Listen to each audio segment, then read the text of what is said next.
Hey guys, how you doing? This is Coach Keon Corniff, also known as Mr. Finance, your favorite financial educator and business coach. And today I want to bring to your attention that the average cost for a funeral is between the price of $6,000 to $12,000, and that's not even including the cemetery yet and the flowers and all these different arrangements.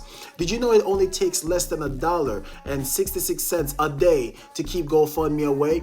You could get a coverage of anywhere from $20,000 to $8,000 from the range of 20 years old all the way to 60 plus. So the question that you got to ask yourself is, what's stopping you from saving $1.66 a day to keep GoFundMe away? Guys, if you like a free quote and see if you qualify, where it takes literally less than 5 minutes to see if you qualify, less than 5 minutes, and there's no blood, no urine that is required. So if you like to get coverage for your funeral, contact me now so we can make sure that you and your family won't need a GoFundMe account.